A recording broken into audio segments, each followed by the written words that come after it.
Can you splice them together?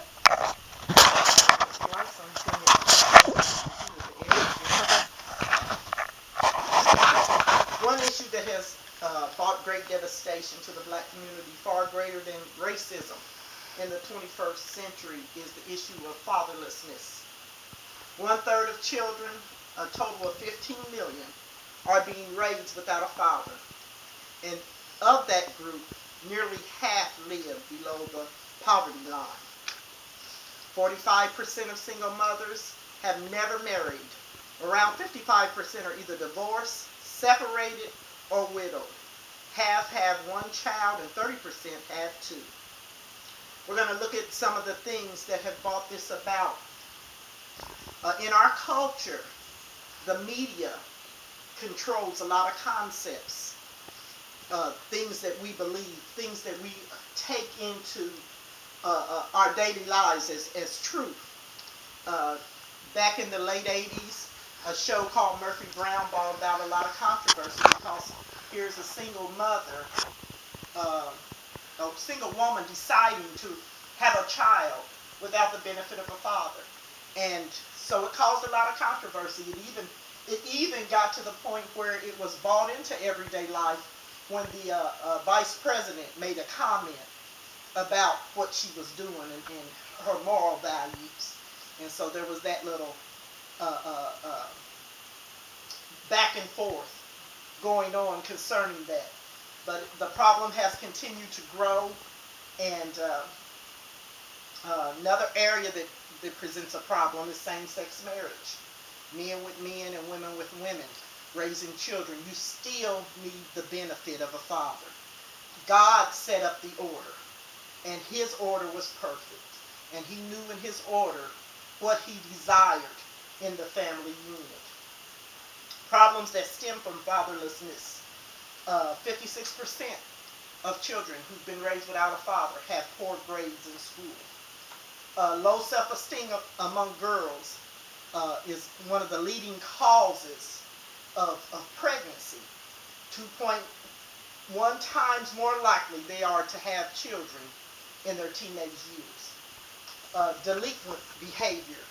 90% of prisoners in the prison system grew up without a father in the home. Psychological problems also stem from this. 63% are defined as having psychological problems of moodiness, depression, anxiety, sadness, and phobias.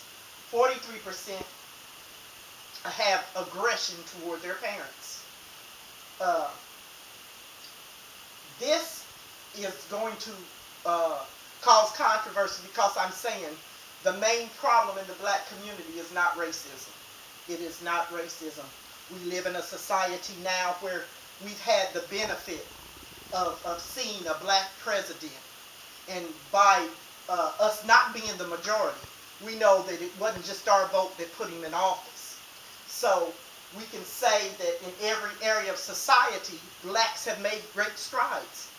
So we can't blame it on racism, even though we know that there are things that have taken place. I'm not diminishing the things we went through as a race of people, because we know that the things that have taken place yet and still affects us as being in the black community, things from the past.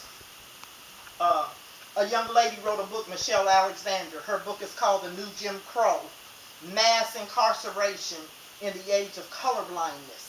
And her main concern is racism in her book. And she talks about that there were more men in the criminal system today than it was in 1850, that was enslaved during the 1850s. Dr. Tim Clinton, he states in Caring for People's God's Way, the deterioration of fatherhood in America by 72% of the U.S. population is considered by some our most serious social ill. Fatherlessness promotes mental disorders, crime, suicide, poverty, teenage pregnancy, drug and alcohol abuse, and incarceration. In conclusion, in a day where we as Americans have experienced great strides in society, I reiterate this. We've seen a black president. We've done great things in this nation. we still consider racism to be our biggest issue concerning our children and their failing in school and their in the incarceration and the things that are taking place. The poverty we suffer, mental illnesses, crime and drug abuse goes beyond racism.